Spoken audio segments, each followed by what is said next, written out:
Halo gengs, aku mau tanya, kalian itu salah satu orang yang suka nongkrong nggak?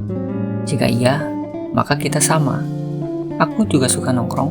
Biasanya aku nongkrong setelah pulang kerja. Ya sekitar 15-30 menit lah. Sekedar ngobrol santai dengan teman kerja di warung kopi. Aku mau tanya lagi nih, kalau kalian suka nongkrong, kira-kira kalian itu ngobrolin apa sih? Isu sosial ekonomi terkini kah? Tentang keluarga kah? Seputar kerjaan kah? Atau tentang atasan kalian yang dalam tanda kutip itu menyebalkan? Jawab itu di kolom komentar atau hati kalian aja ya. Di sini aku coba ambil statement di awal. Kalau hampir setiap orang itu suka nongkrong, sampai membuat stigma kalau nggak nongkrong itu nggak asik. Itu bener nggak ya? Nongkrong itu udah jadi istilah umum yang sangat kental di masyarakat kita. Bisa jadi, kegiatan yang melibatkan minimal 2 orang ini udah setara dengan aktivitas utama kita, seperti kerja dan sekolah. Pulang kerja, nongkrong dulu. Pulang sekolah, ya nongkrong dulu. Sebisa mungkin kita sangat berusaha meluangkan waktu yang sudah sangat padat ini hanya untuk nongkrong. Entah apa itu esensi sebenarnya, kita pun tidak tahu. Tapi rasanya ada obrolan di dalam kepala ini yang harus segera disampaikan ke teman-teman kita. Bisa jadi, ada orang yang merasa belum sempurna di hari itu jika belum melakukan kegiatan yang satu ini. Bisa jadi salah satu dari kebanyakan orang itu adalah kita sendiri. Tapi, apakah kalian juga pernah bertanya-tanya, mengapa kita seolah merasa saling terhubung dalam arti merasa nyaman saat sedang ngobrol ataupun hanya mendengarkan obrolan orang lain? Entah itu di saat lagi nongkrong di kafe, warung kopi, atau bahkan di teras rumah teman kita. Apa yang sebenarnya membuat nongkrong begitu menarik dan penting dalam kehidupan sosial kita? Jika bisa dibayangkan, nongkrong ini lebih dari sekedar tempat untuk menghabiskan waktu. Nongkrong itu seperti saat kita sedang ngecas HP yang baterainya sudah hampir habis. Tapi di sini, obrolan dalam tongkrongan itu bisa memperkaya pikiran kita. Bagi kebanyakan orang, ini adalah ruang sosial yang memberi kesempatan untuk saling berbagi, berdiskusi, bahkan sekedar merupakan rasa lelah di hari itu. Tapi, jika melihat lebih dalam, ternyata kebiasaan nongkrong ini juga sangat dipengaruhi oleh banyak kondisi, mulai dari sejarah, perubahan sosial, sampai perkembangan teknologi yang sulit diprediksi. Di video kali ini, kita akan mencoba menggali lebih jauh tentang budaya nongkrong di Indonesia. Kita akan melihat bagaimana sejarah dan perkembangan dari kebiasaan ini. Kita juga akan ngobrol bagaimana pengaruh media sosial yang menjadi awal mula dalam mengubah cara kita berinteraksi, serta bagaimana kebiasaan ini bisa membentuk identitas kita. Tentu saja, kebiasaan nongkrong ini juga memberi nilai positif dan negatif bagi kita para penikmatnya.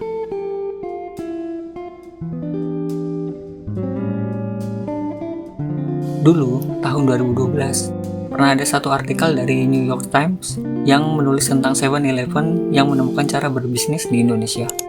Ada kutipan di dalam artikel yang digaris bawahi itu berbunyi seperti ini. Sitting, talking, and generally doing nothing. Dalam artian itu adalah nongkrong. Jadi, tulisan itu mengartikan istilah nongkrong dengan penjelasan, duduk, ngobrol, dan tidak melakukan apa-apa. Nah, bagaimana menurut kalian? Apa itu benar? Apa itu salah? Apa itu kurang tepat? Atau apakah pernyataan ini masih relate di saat ini? Coba diskusikan dalam pikiran kalian. Sebelum kita membahas bagaimana nongkrong bisa menjadi kebiasaan yang begitu populer sampai saat ini, mari kita coba mundur sedikit jauh ke masa lalu. Budaya nongkrong di Indonesia itu sebenarnya sudah ada sejak dulu loh. Warung makan dan warung kopi sudah memiliki peran ganda. Selain untuk makan dan minum, tempat-tempat itu juga dipakai untuk ngobrol. Sebagian besar dari para petani dan peternak menyempatkan waktu untuk duduk di sana sebelum pulang ke rumah masing-masing. Seperti warung kopi yang bukan hanya tempat untuk menikmati secangkir kopi, tapi lebih dari itu, warung kopi menjadi semacam ruang publik yang membuat orang-orang dari berbagai latar belakang itu bisa berkumpul dan saling berbagi informasi. Tapi dari banyak orang itu, tetap aja ada sekelompok orang yang suka berbagi informasi tanpa data akurat. Kita bisa menyebutnya itu dengan istilah gosip. yang tentu saja masih dilakukan di era dengan kemajuan teknologi ini. Oke, kita lompati saja ini. Ada satu diskusi ilmiah tentang peran warung kopi dalam kehidupan sosial ekonomi di Indonesia. Di dalam pembahasan yang mengambil latar belakang masa kolonial Belanda itu, di mana warung kopi di saat itu memiliki peran yang sangat penting dalam memfasilitasi kehidupan sosial bermasyarakat. Warung kopi menjadi tempat berkumpul bagi para pekerja, petani, nelayan, dan pelaut. Tempat di mana mereka bisa bertukar informasi, berbicara tentang kehidupan, sampai berbicara sedikit banyak soal politik. Bahkan, banyak diskusi yang terjadi di warung kopi inilah yang akhirnya mempengaruhi pemikiran masyarakat pada masa itu. Ada yang berpendapat jika warung kopi yang beredar pada zaman itu bisa dianggap sebagai cikal bakal ruang publik pertama di Indonesia. Di sini, kaum pekerja yang sebelumnya terpisah oleh kelas sosial bisa bertemu dan berdiskusi. Diskusi panjang lebar dan ngalor ngidul itu pun mengerucut menjadi kesamaan persepsi dan tekad, yang tentu saja itu demi kemajuan bersama. Peran warung kopi inilah yang akhirnya semakin terasa vital menjelang masa pergerakan kemerdekaan. Banyak tokoh pergerakan nasional yang melakukan pertemuan, berdiskusi di warung kopi untuk merencanakan aksi dan membahas strategi dalam memperjuangkan kemerdekaan. Seiring berjalannya waktu dan perubahan perilaku masyarakat, tempat nongkrong di Indonesia pun mulai berubah dan terus berinovasi. Jika dulu warung kopi adalah tempat utama untuk berkumpul, kini kemunculan kafe modern menjadi tempat favorit banyak orang, terutama di kalangan anak muda. Di kafe-kafe inilah nongkrong bukan sekedar aktivitas sosial, tapi udah berkembang menjadi bagian dari gaya hidup. Seakan mereka bisa menempatkan diri pada kelas sosial tertentu hanya dilihat dari tempat nongkrongnya aja. Pengaruh budaya luar yang masuk melalui media sosial kita membuat pengusaha kafe juga ikut berlomba-lomba merombak model kafe mereka. Tentunya menjadi lebih menarik dan dikenal banyak orang. Sampai muncul istilah tempat-tempat nongkrong yang Instagramable. Gak heran karena memang sekarang udah eranya tampil di media sosial. Model-model seperti inilah yang membuat tempat nongkrong semakin disukai. Kafe-kafe ini juga menyediakan fasilitas yang mendukung gaya hidup masa kini, seperti menyediakan wifi gratis dan colokan untuk charger smartphone. Bagi mereka yang nongkrong lebih dari 2 jam, tempat nongkrong yang seperti inilah yang disebut sebagai harta karun. Ditambah satu lagi, murah. Meski tempatnya sudah berubah, esensi nongkrong tetap sama. Nongkrong tetap menjadi ruang bagi kita untuk berinteraksi, berbagi cerita, dan mempererat hubungan dengan orang terdekat atau bahkan orang yang baru kita kenal. Di tengah modernitas ini, bukan berarti warung kopi dengan konsep tradisional akan menghilang. Mereka tetap masih bertahan dan eksis. Masih banyak para penikmatnya, terutama para bapak-bapak yang udah terbiasa dengan suasana tradisional atau pedesaan. Sekarang mari kita ngobrol bagaimana media sosial bisa mengubah kebiasaan nongkrong kita ini. Coba diingat-ingat lagi, ketika kalian nongkrong bersama teman-teman kalian, apakah kalian benar-benar fokus pada percakapan langsung? Atau malah tangan kalian lebih sibuk memegang ponsel, scroll Instagram, scroll TikTok, atau cek info melalui aplikasi X? Jika iya, maka kalian tidak sendirian. Ini adalah fenomena yang hampir terjadi di seluruh dunia. Anak-anak, remaja, orang dewasa, bahkan para orang tua tidak luput dengan pengaruh ini. Ada satu diskusi yang mendalami isu tentang media sosial dan interaksi sosial dalam kehidupan anak muda di Indonesia. Diskusi ini menjelaskan meskipun media sosial menawarkan banyak kemudahan dalam berinteraksi dan terhubung dengan orang-orang dari berbagai penjuru dunia, pengaruhnya terhadap kebiasaan nongkrong di dunia nyata cukup signifikan.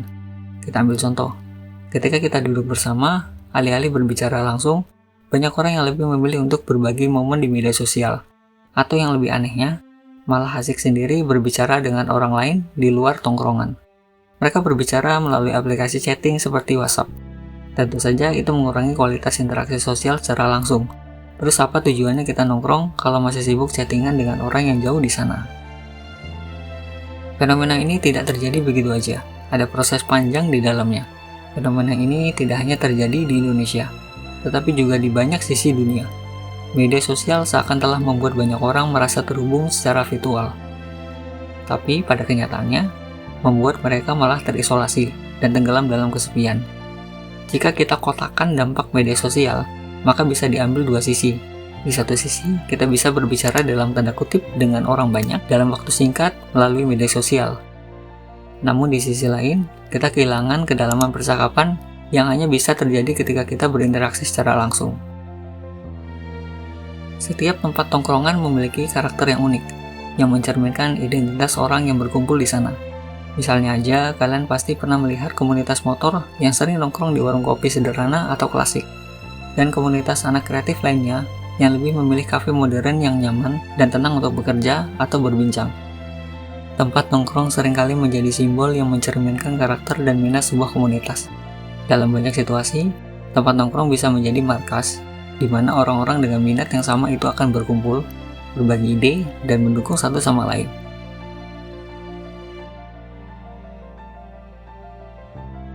Jadi, nongkrong itu bukan hanya sekedar kebiasaan, melainkan bagian penting dari kehidupan sosial kita, yang berpengaruh ke berbagai aspek kehidupan kita, dari hubungan sosial sampai dengan kesehatan mental kita. Dengan memahami banyak dimensi dari nongkrong ini, kita diharapkan bisa lebih bijak dalam menentukan kapan waktu yang pas bagi kita untuk nongkrong. Sekarang bagaimana dengan kalian? Apakah kalian masih merasa nongkrong membawa dampak positif dalam kehidupan sosial kalian? Atau mungkin kalian merasa kebiasaan ini bisa jadi sesuatu yang perlu dipertimbangkan lagi. Bagaimanapun itu juga, yang terpenting adalah menjaga keseimbangan antara waktu untuk bersenang-senang dan waktu untuk produktif.